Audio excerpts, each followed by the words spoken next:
वो घर श्मशान है जिसमें प्रभु चर्चा न हो।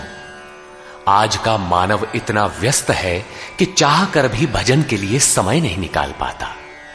ऐसी परिस्थिति में गीता का संदेश कर्ण कुहरों तक पहुंच भर जाए तो परम श्रेय और समृद्धि के संस्कारों का बीजारोपण हो जाता है। भगवान की वाणी के इन कैसेटों से दिन भर उस परम प्रभु का स्मरण बना रहेगा और यही भजन की आधारशिला है।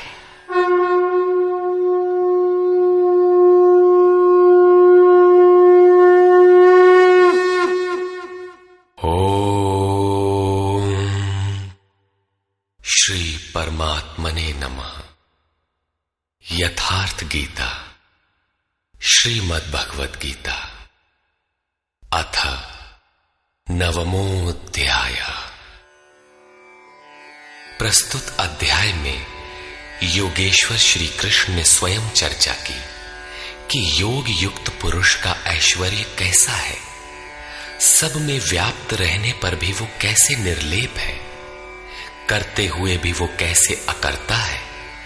उस पुरुष के स्वभाव एवं प्रभाव पर प्रकाश डाला।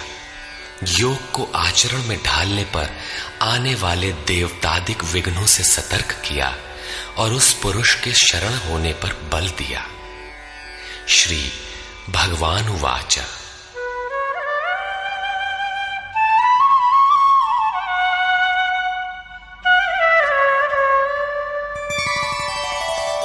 इदन्तु ते गुह्यतमम् प्रवक्ष्याम्यनसूयवे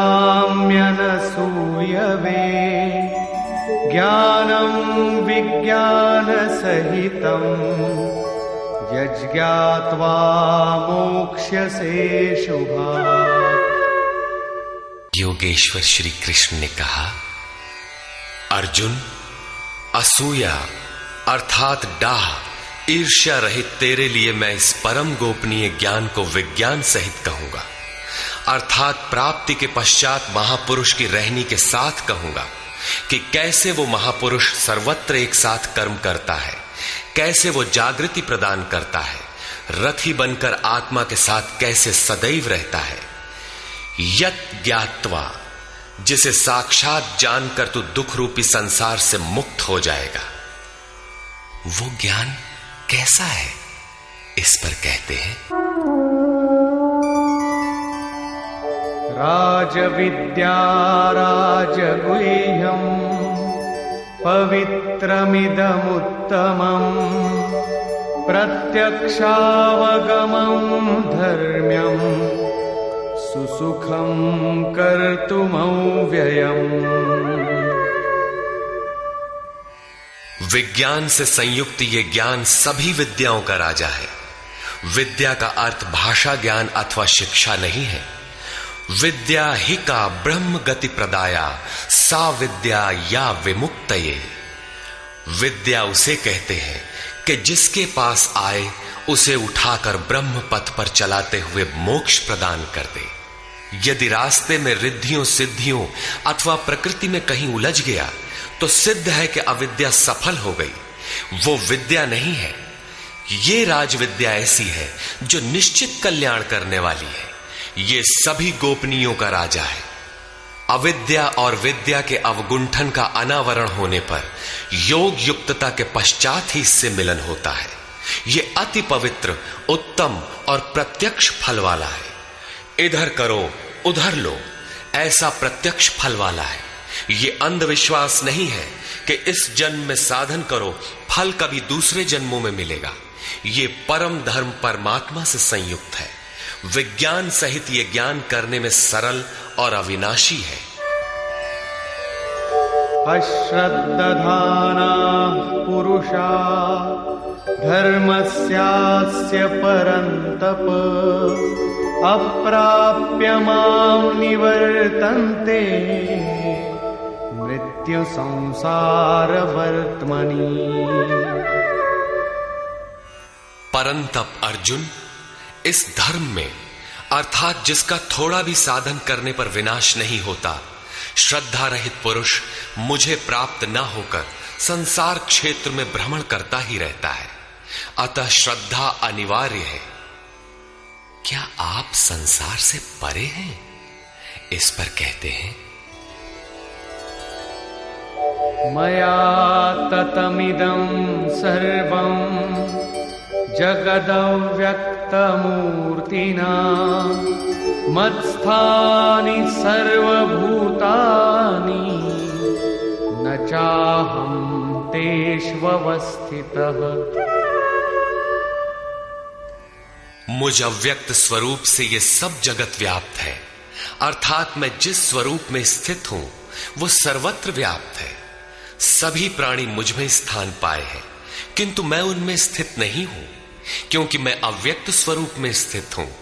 महापुरुष जिस अव्यक्त स्वरूप में स्थित हैं, वहीं से अर्थात शरीर छोड़कर उसी अव्यक्त स्तर से ही बात करते हैं। इसी क्रम में आगे कहते हैं, न च मत्स्थानि भूतानि पश्य मे योगमैश्वरम् भूतभृन्न च भूतस्थो ममात्मा भूतभावनः। वस्तुतः सब भूत भी मुझ में स्थित नहीं है, क्योंकि वे मरण धर्मा है, प्रकृति के आश्रित हैं। किंतु मेरे योग माया के ऐश्वर्य को देख कि जीवधारियों को उत्पन्न और पोषण करने वाला मेरा आत्मा भूतों में स्थित नहीं है। मैं आत्म स्वरूप हूं, इसलिए मैं उन भूतों में स्थित नहीं हूं। यही योग का प्रभाव है। इसको स्पष्ट करने के लिए योगेश्वर श्री कृष्ण दृष्टांत देते हैं। यथाकाशस्थितो नित्यं वायु सर्वत्र गोमः तथा सर्वाणि भूतानि मत्स्थानीत्युपधारय।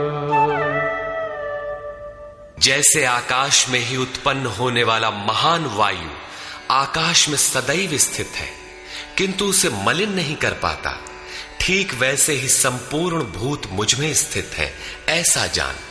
ठीक इसी प्रकार मैं आकाशवत निर्लेप हूं, वे मुझे मलिन नहीं कर पाते। प्रश्न पूरा हुआ। यही योग का प्रभाव है। अब योगी करता क्या है, इस पर कहते हैं,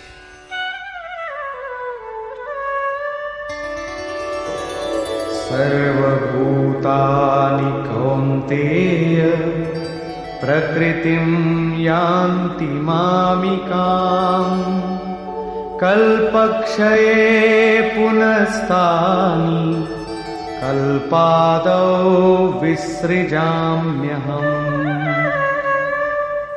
अर्जुन, कल्प के विलय काल में सब भूत मेरी प्रकृति अर्थात मेरे स्वभाव को प्राप्त होते हैं, और कल्प के आदि में मैं उनको बार बार विसृजामि विशेष रूप से सृजन करता हूं। थे तो वे पहले से, किंतु विकृत थे, उन्हीं को रचता हूं, सजाता हूं। जो अचेत हैं उन्हें जागृत करता हूं, कल्प के लिए प्रेरित करता हूं। कल्प का तात्पर्य है उत्थानोन्मुख परिवर्तन।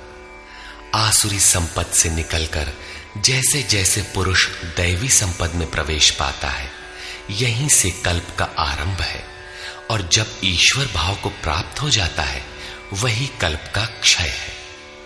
अपना कर्म पूरा करके कल्प भी विलय हो जाता है। भजन का आरंभ कल्प का आदि है, और भजन की पराकाष्ठा जहां लक्ष्य विदित होता है, कल्प का अंत है। जब ये प्रत्यगात्मा योनियों के कारणभूत राग द्वेषादि से मुक्ति पाकर अपने शाश्वत स्वरूप में स्थिर हो जाए, इसी को श्री कृष्ण कहते हैं कि वो मेरी प्रकृति को प्राप्त होता है। जो महापुरुष प्रकृति का विलय करके स्वरूप में प्रवेश पा गया, उसकी प्रकृति कैसी? क्या उसमें प्रकृति शेष ही है? नहीं। अध्याय 3 के 33वें श्लोक में योगेश्वर श्री कृष्ण कह चुके हैं कि सभी प्राणी अपनी प्रकृति को प्राप्त होते हैं। जैसा उनके ऊपर प्रकृति के गुणों का दबाव है, वैसा करते हैं। और ज्ञानवानपि, प्रत्यक्ष दर्शन के साथ जानकारी वाला ज्ञानी भी अपनी प्रकृति के सदृश चेष्टा करता है। ये पीछे वालों के कल्याण के लिए करता है। पूर्ण ज्ञानी तत्व स्थित महापुरुष की रहनी ही उसकी प्रकृति है। वो अपने इसी स्वभाव में बरतता है। कल्प के क्षय में लोग महापुरुष की इसी रहनी को प्राप्त होते हैं। महापुरुष के इसी कृतित्व पर पुनः प्रकाश डालते हैं। प्रकृतिं स्वामवष्टभ्य विसृजामि पुनः पुनः भूतग्राममिमं कृत्स्नम् अवशं प्रकृतेर्वशात्।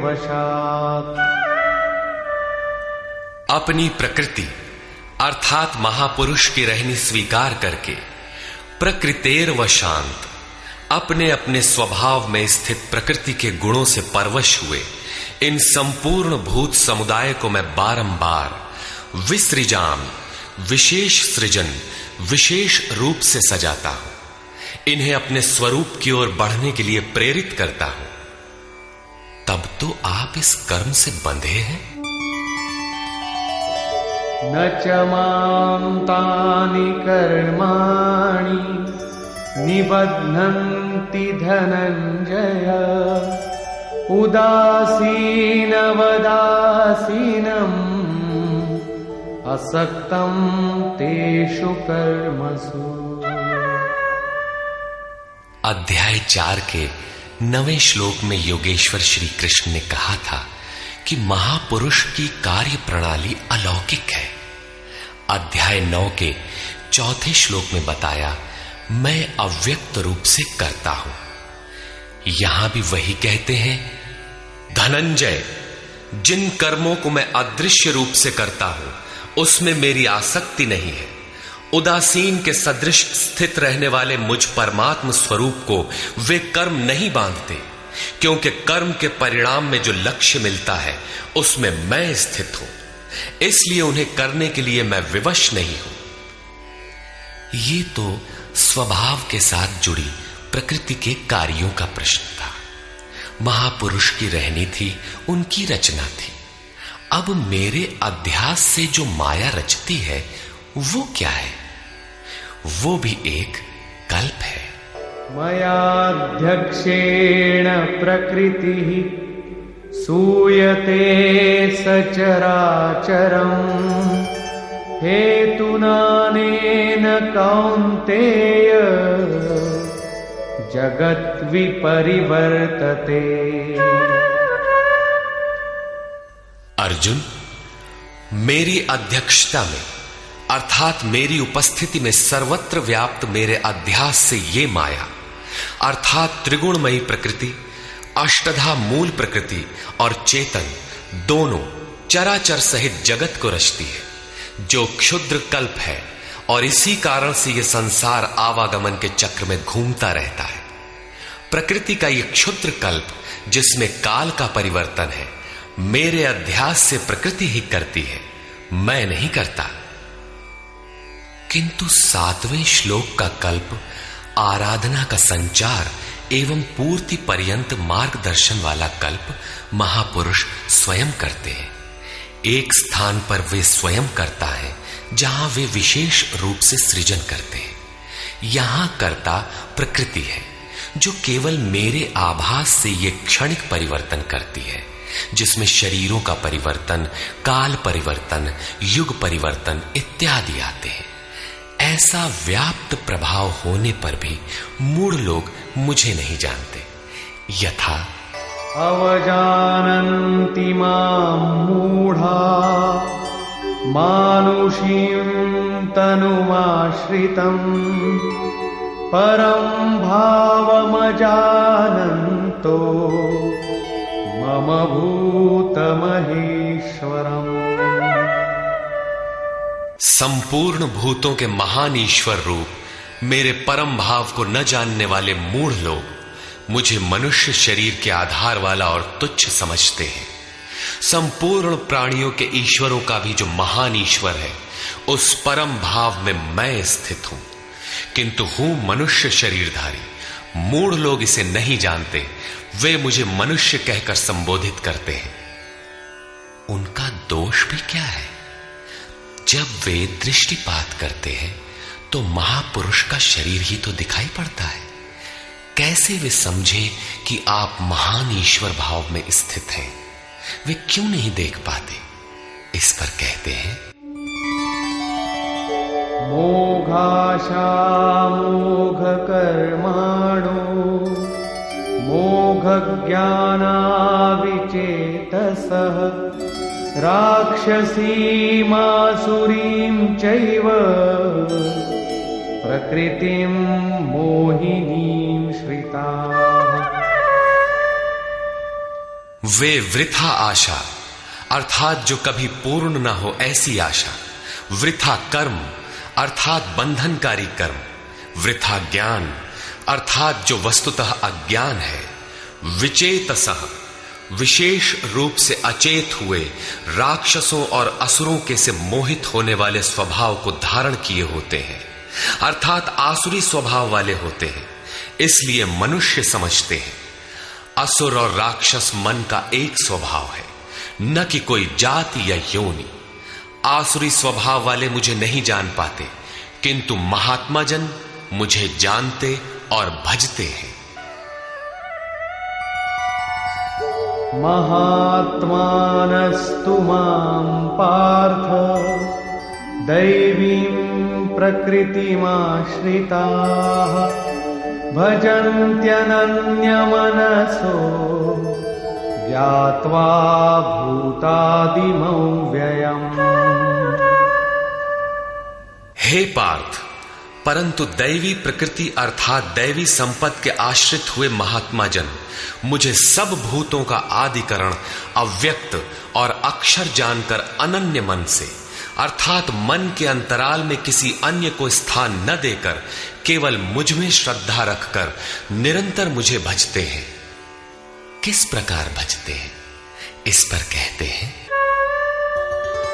सततं कीर्तयन्तो मां यतन्तश्च दृढव्रताः नमस्यन्तश्च मां भक्त्या नित्ययुक्ता उपासते।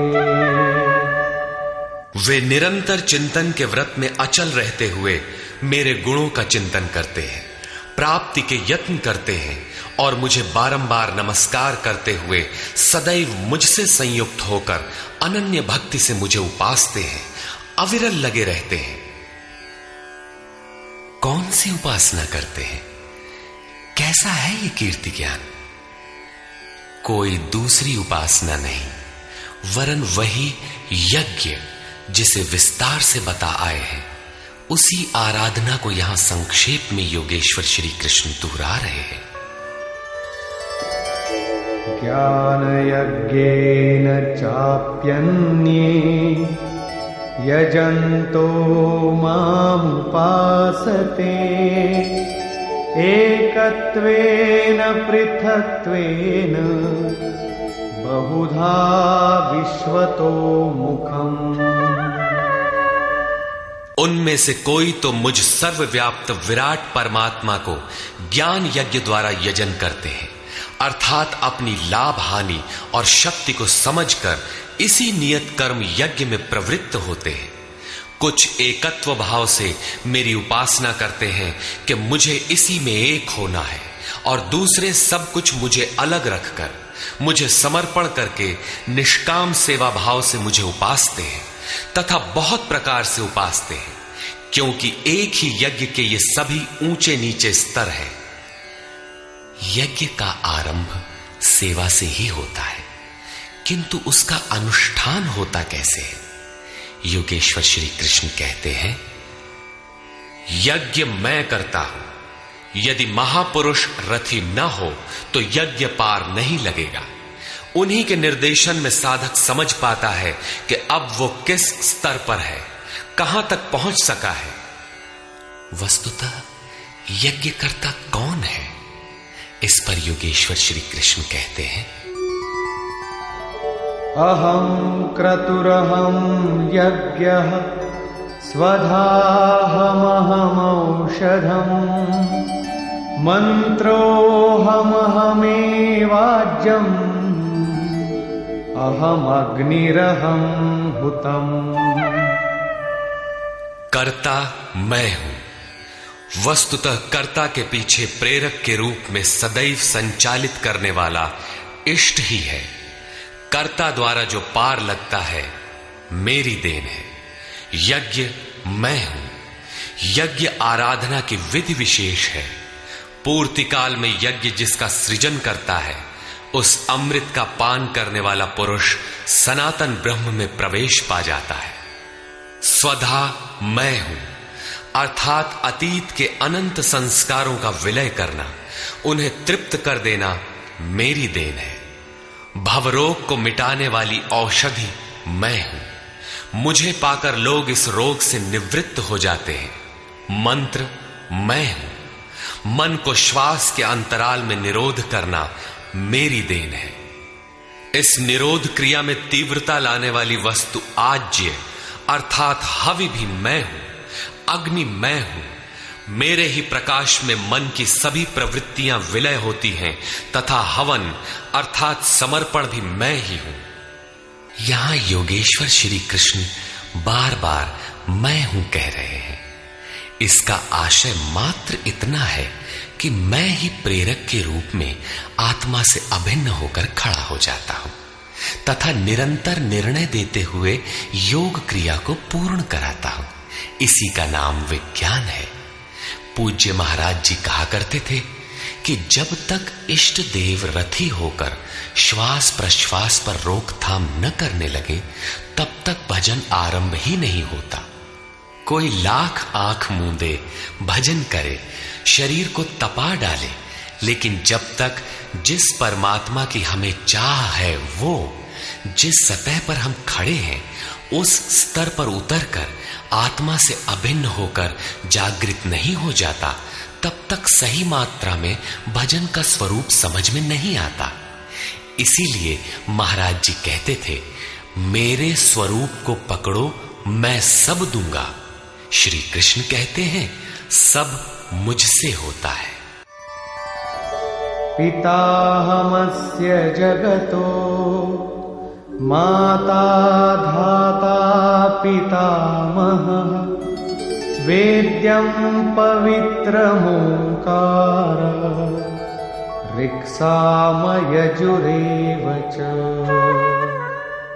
अर्जुन, मैं ही संपूर्ण जगत का धाता अर्थात धारण करने वाला, पिता अर्थात पालन करने वाला, माता अर्थात उत्पन्न करने वाला, पितामह अर्थात मूल उद्गम हूं जिसमें सभी प्रवेश पाते हैं, और जानने योग्य पवित्र ओंकार अर्थात जो अहम आकारः इति ओंकारः वो परमात्मा मेरे स्वरूप में है।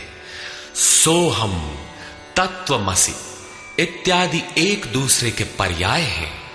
ऐसा जानने योग्य स्वरूप मैं ही हूं। ऋक् अर्थात संपूर्ण प्रार्थना, साम अर्थात समत्व दिलाने वाली प्रक्रिया, यजुः अर्थात यजन की विधि विशेष भी मैं ही हूं। योग अनुष्ठान के उक्त तीनों आवश्यक अंग मुझसे होते हैं। गतिर्भर्ता प्रभु साक्षी निवास शरणं सुहृत् प्रभवः प्रलय स्थानं निधानं बीजमव्ययम्।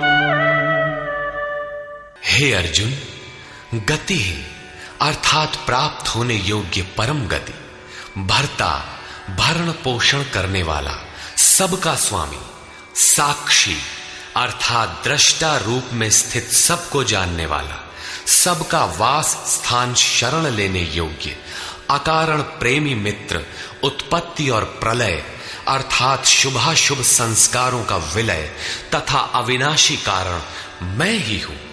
अर्थात अंत में जिनमें प्रवेश मिलता है वे सारी विभूतियां मैं ही हूं। तपाम्यहमहं वर्षं निगृह्णाम्युत्सृजामि च अमृतं चैव मृत्युश्च सदसच्चाहमर्जुन। मैं सूर्य रूप से तपता हूं, वर्षा को आकर्षित करता हूं, मृत्यु से परे अमृतत्व तथा मृत्यु, सत और असत सब कुछ मैं ही हूं। अर्थात जो परम प्रकाश प्रदान करता है वो सूर्य मैं ही हूं। कभी कभी भजने वाले मुझे असत भी मान बैठते हैं, वे मृत्यु को प्राप्त होते हैं। इस प्रकार कहते हैं, त्रैविद्या मां सोमपाः पूतपापाः यज्ञैरिष्ट्वा स्वर्गतिं प्रार्थयन्ते ते पुण्यमासाद्य सुरेन्द्रलोकम् अश्नन्ति दिव्यान् दिवि देवभोगान्। आराधना विद्या के तीनों अंग ऋक्, साम और यजु अर्थात प्रार्थना, समत्व की प्रक्रिया और यजन का आचरण करने वाले, सोम अर्थात चंद्रमा के क्षीण प्रकाश को पाने वाले, पाप से मुक्त होकर पवित्र हुए पुरुष उसी यज्ञ की निर्धारित प्रक्रिया द्वारा मुझे इष्ट रूप में पूजकर स्वर्ग के लिए प्रार्थना करते हैं। यही असत की कामना है जिससे वे मृत्यु को प्राप्त होते हैं, उनका पुनर्जन्म होता है। जैसा पिछले श्लोक में योगेश्वर ने बताया, वे पूजते मुझे ही हैं, उसी निर्धारित विधि से पूजते हैं, किंतु बदले में स्वर्ग की याचना करते हैं। वे पुरुष अपने पुण्य के फल स्वरूप इंद्रलोक को प्राप्त होकर स्वर्ग में देवताओं के दिव्य भोग भोगते हैं, अर्थात ये भोग भी मैं ही देता हूं।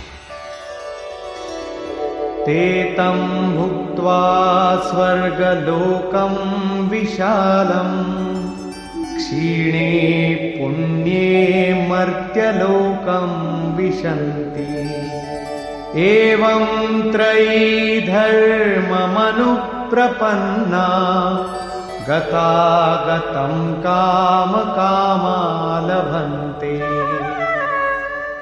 वे उस विशाल स्वर्ग को भोग कर पुण्य क्षीण होने पर मृत्युलोक अर्थात जन्म मृत्यु को प्राप्त होते हैं।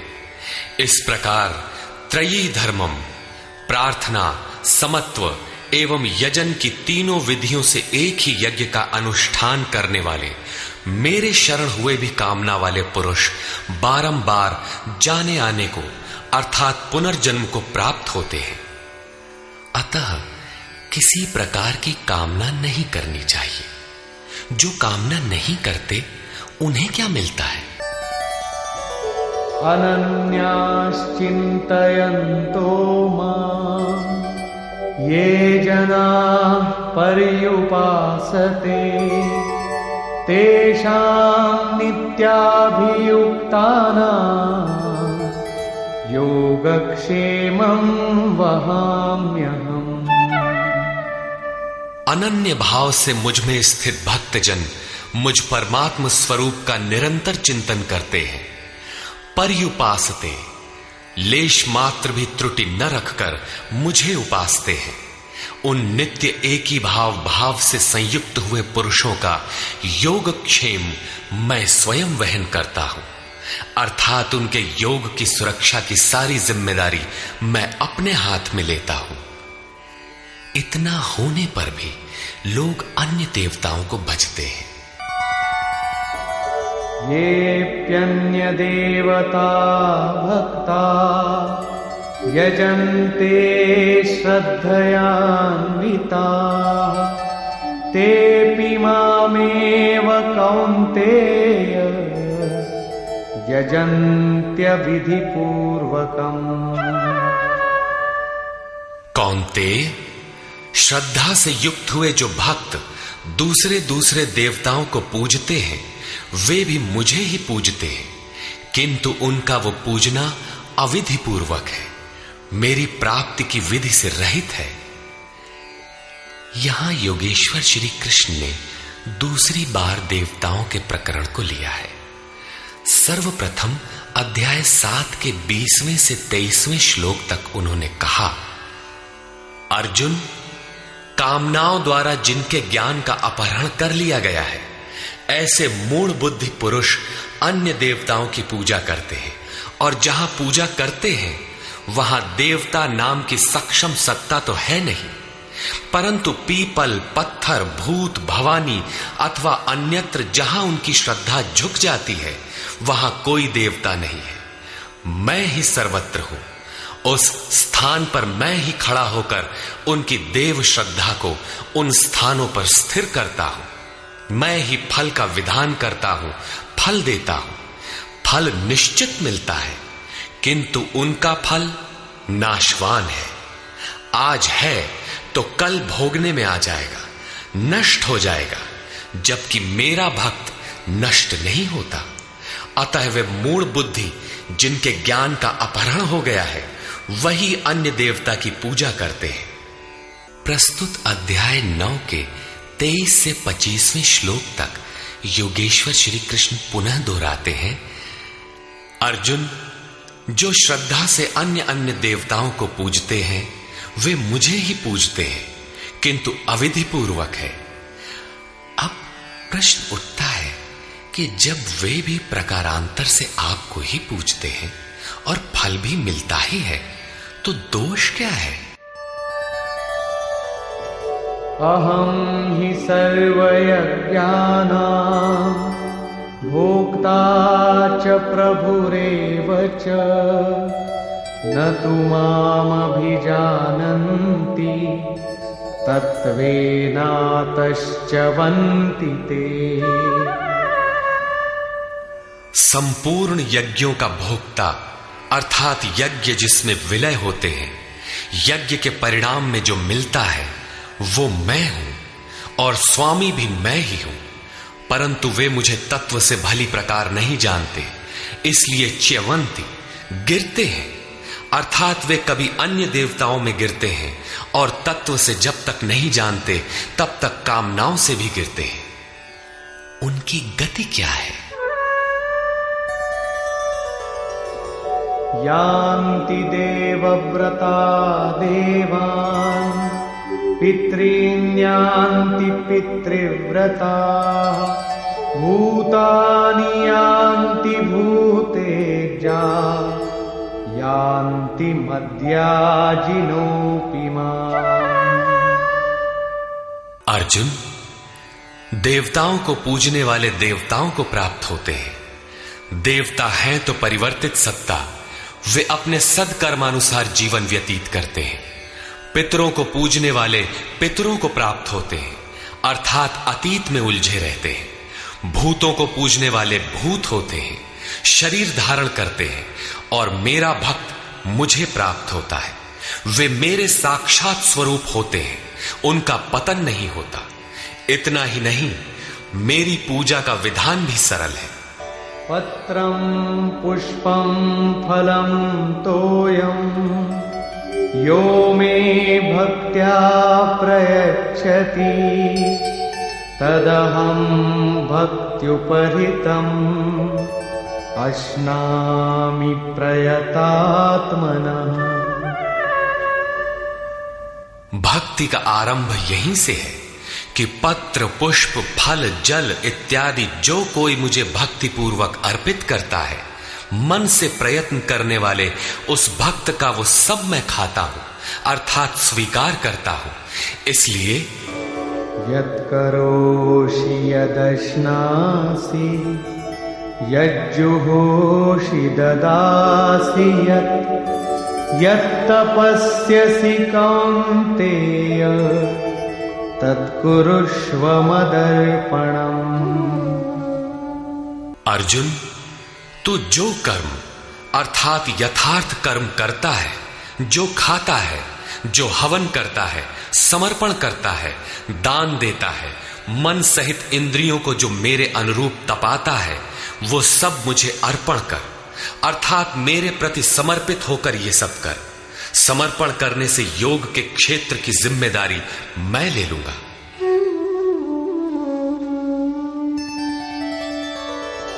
शुभाशुभ फलैरेवं मोक्ष्यसे कर्म बन्धनैः संन्यासयोगयुक्तात्मा विमुक्तो मामुपैष्यसि।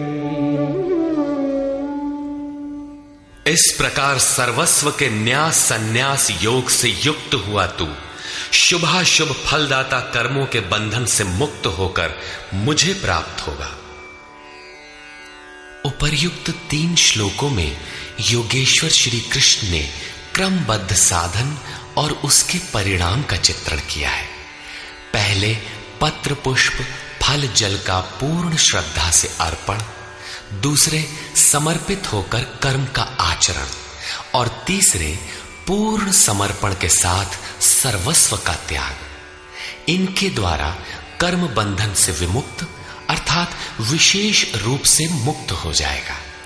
मुक्ति से मिलेगा क्या? बताया मुझे प्राप्त होगा। यहां मुक्ति और प्राप्ति एक दूसरे के पूरक है। आपकी प्राप्ति ही मुक्ति है, तो उससे लाभ इस पर कहते हैं समोहं सर्वभूतेषु न मे द्वेषोऽस्ति न प्रियः ये भजन्ति तु मां भक्त्या मयि ते तेषु चाप्यहम्। सृष्टि में न मेरा कोई प्रिय है और न अप्रिय है, किंतु जो अनन्य भक्त है वो मुझ में है और मैं उसमें हूं। यही मेरा एकमात्र रिश्ता है, उसमें परिपूर्ण हो जाता हूं। मुझ में और उसमें कोई अंतर नहीं रह जाता। तब तो बहुत भाग्यशाली लोग ही भजन करते होंगे। भजन करने का अधिकार किसे है? इस पर योगेश्वर श्री कृष्ण कहते हैं अपि चेत् सुदुराचारो भजते मामनन्यभाक् साधुरेव समन्तव्यः सम्यग् व्यवसितो हि सः। यदि अत्यंत दुराचारी भी अनन्य भाव से अर्थात अन्य धन न, मेरे सिवाय किसी अन्य वस्तु या देवता को न भजकर केवल मुझे ही निरंतर भजता है, वो साधु ही मानने योग्य है। अभी वो साधु हुआ नहीं है, किंतु उसके हो जाने में संदेह भी नहीं है, क्योंकि वो यथार्थ निश्चय से लग गया है। अतः भजन आप भी कर सकते हैं, बशर्ते कि आप मनुष्य हो, क्योंकि मनुष्य ही यथार्थ निश्चय वाला है। गीता पापियों का उद्धार करती है और वो पथिक क्षिप्रं भवति धर्मात्मा शश्वच्छान्तिं निगच्छति कौन्तेय प्रतिजानीहि न मे भक्तः प्रणश्यति। इस भजन के प्रभाव से वो दुराचारी भी शीघ्र ही धर्मात्मा हो जाता है, परम धर्म परमात्मा से संयुक्त हो जाता है तथा सदैव रहने वाली परम शांति को प्राप्त होता है। कौन्तेय, तो निश्चय पूर्वक सत्य जान कि मेरा भक्त कभी नष्ट नहीं होता। यदि एक जन्म में पार नहीं लगा तो अगले जन्मों में भी वही साधन करके शीघ्र ही परम शांति को प्राप्त होता है। अतः सदाचारी दुराचारी सभी को भजन करने का अधिकार है। इतना ही नहीं अपितु मां हि पार्थ व्यपाश्रित्य येऽपि स्युः पापयोनयः स्त्रियो वैश्यास्तथा शूद्राः तेऽपि यान्ति परां गतिम्।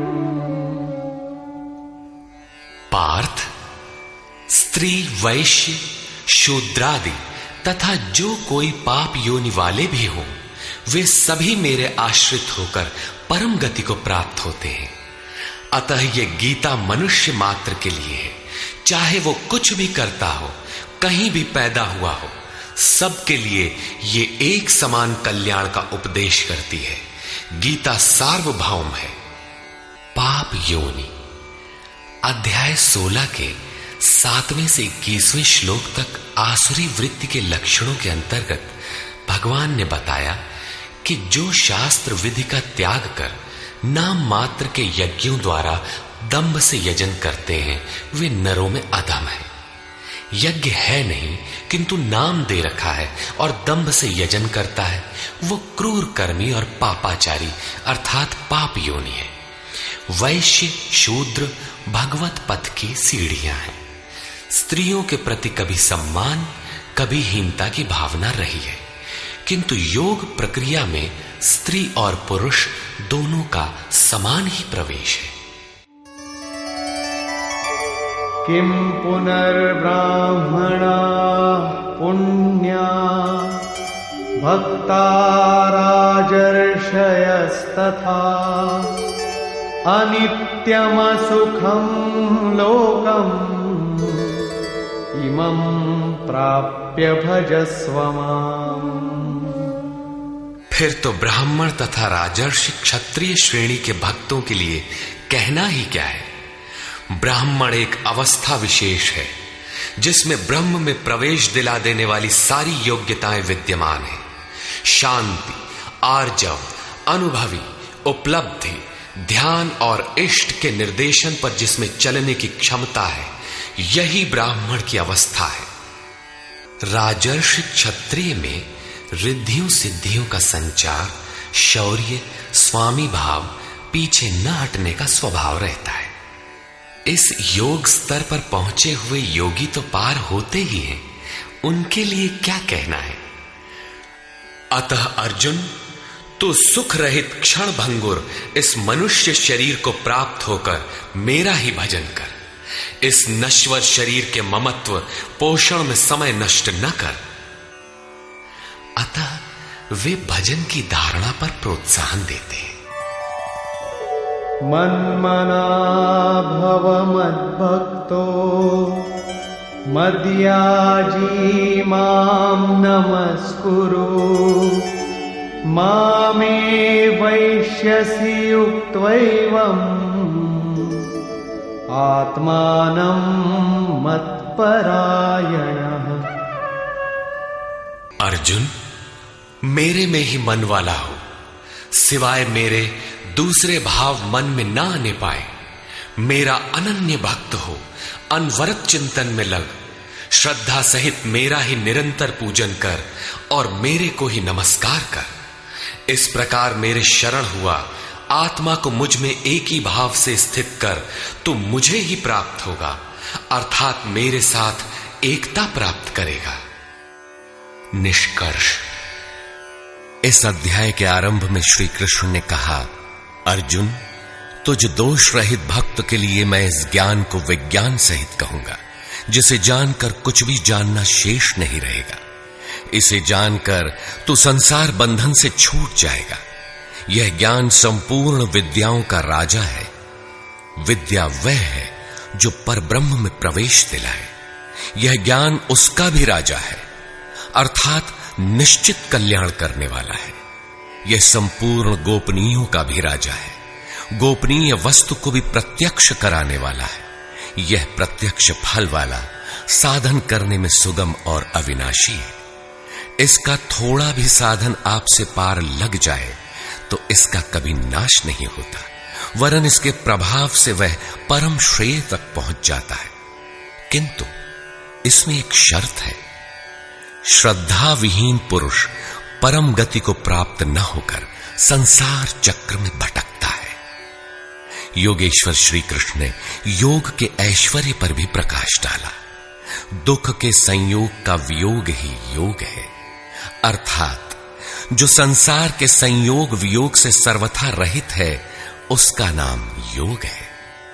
परम तत्व परमात्मा के मिलन का नाम योग है। परमात्मा की प्राप्ति ही योग की पराकाष्ठा है। जो इसमें प्रवेश पा गया, उस योगी के प्रभाव को देख कि संपूर्ण भूतों का स्वामी और जीवधारियों का पोषण करने वाला होने पर भी मेरा आत्मा उन भूतों में स्थित नहीं है। मैं आत्म स्वरूप में स्थित हूं, वही हूं जैसे आकाश से उत्पन्न सर्वत्र विचरने वाला वायु आकाश में ही स्थित है, किंतु उसे मलिन नहीं कर पाता। उसी प्रकार संपूर्ण भूत मुझ में स्थित है, लेकिन मैं उनमें लिप्त नहीं हूं। अर्जुन, कल्प के आदि में मैं भूतों को विशेष प्रकार से रचता हूं, सजाता हूं, और कल्प के पूर्ति काल में संपूर्ण भूत मेरी प्रकृति को अर्थात योगारूढ़ महापुरुष की रहनी को, उनके अव्यक्त भाव को प्राप्त होते हैं। यद्यपि महापुरुष प्रकृति से परे हैं, किंतु प्राप्ति के पश्चात स्वभाव अर्थात स्वयं में स्थित रहते हुए लोक संग्रह के लिए जो कार्य करता है, वह उसकी एक रहनी है। इसी रहनी के कार्यकलाप को उस महापुरुष की प्रकृति कहकर संबोधित किया गया है। एक रचयिता तो मैं हूं जो भूतों को कल्प के लिए प्रेरित करता हूं, और दूसरी रचयिता त्रिगुणमयी प्रकृति है जो मेरे अध्यास से चराचर सहित भूतों को रचती है। यह भी एक कल्प है जिसमें शरीर परिवर्तन, स्वभाव परिवर्तन और काल परिवर्तन निहित है। इस प्रकार कल्प दो प्रकार के हैं। एक तो वस्तु का, शरीर और काल का परिवर्तन कल्प है। यह परिवर्तन प्रकृति ही मेरे आभास से करती है, किंतु इससे महान कल्प जो आत्मा को निर्मल स्वरूप प्रदान करता है, उसका श्रृंगार महापुरुष करते हैं। वे अचेत भूतों को सचेत करते हैं। भजन का आदि ही इस कल्प का आरंभ है, और भजन की पराकाष्ठा कल्प का अंत है। जब यह कल्प भवरोग से पूर्ण निरोग बनाकर शाश्वत ब्रह्म में प्रवेश अर्थात स्थिति दिला देता है, उस प्रवेश काल में योगी मेरी रहनी और मेरे स्वरूप को प्राप्त होता है। प्राप्ति के पश्चात महापुरुष की रहनी ही उसकी प्रकृति है। योगेश्वर श्री कृष्ण कहते हैं, अर्जुन, मूढ़ लोग मुझे नहीं जानते, मुझ ईश्वरों के ईश्वर को भी तुच्छ समझते हैं। साधारण मनुष्य मानते हैं। प्रत्येक महापुरुष के साथ यह विडंबना रही है कि तत्कालीन समाज ने उनकी उपेक्षा की, उनका डटकर विरोध हुआ। श्री कृष्ण भी इसके अपवाद नहीं थे। वे कहते हैं, मैं परम भाव में स्थित हूं, किंतु शरीर मेरा भी मनुष्य का ही है। अतः मूढ़ पुरुष मुझे तुच्छ कहकर, मनुष्य कहकर संबोधित करते हैं। ऐसे लोग व्यर्थ आशा वाले, व्यर्थ कर्म वाले, व्यर्थ ज्ञान वाले हैं कि कुछ भी करें और कह दें कि हम तो कामना नहीं करते, हो गए निष्काम कर्मयोगी। वे आसुरी स्वभाव वाले मुझे नहीं परख पाते, किंतु दैवी संपत्ति को प्राप्त जन अनन्य भाव से मेरा ध्यान करते हैं, मेरे गुणों का निरंतर चिंतन करते हैं। अनन्य उपासना अर्थात यज्ञार्थ कर्म के दो ही मार्ग हैं।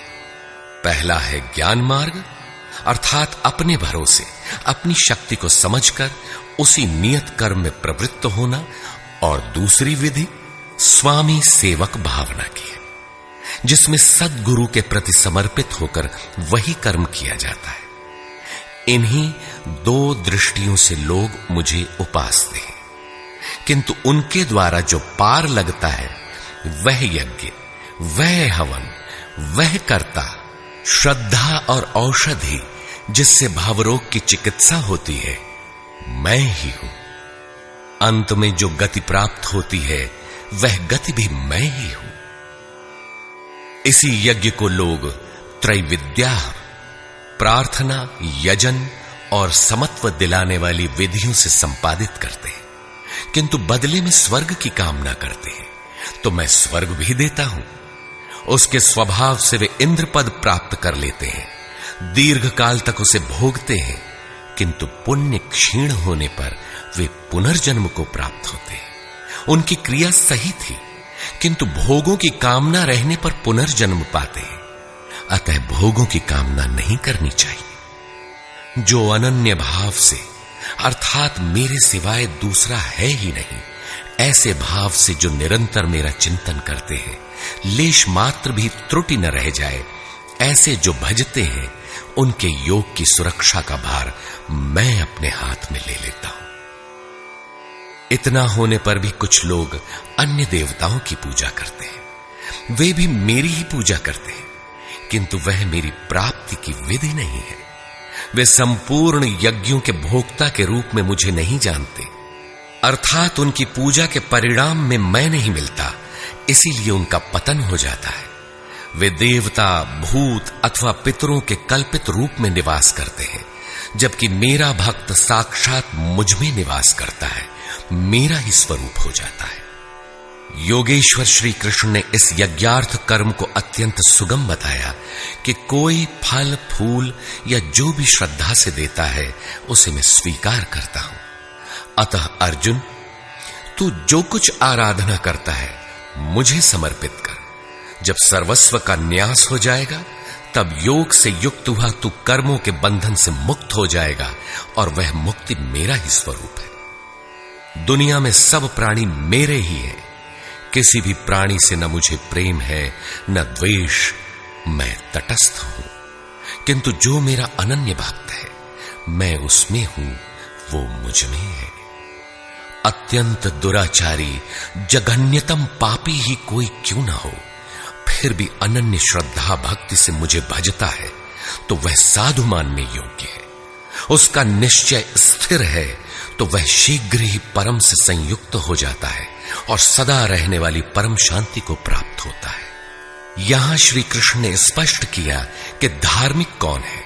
सृष्टि में जन्म लेने वाला कोई भी प्राणी अनन्य भाव से एक परमात्मा को भजता है, उसका चिंतन करता है तो वह शीघ्र ही धार्मिक हो जाता है। अतः धार्मिक वह है जो एक परमात्मा का सुमिरन करता है। अंत में आश्वासन देते हैं, अर्जुन, मेरा भक्त कभी नष्ट नहीं होता।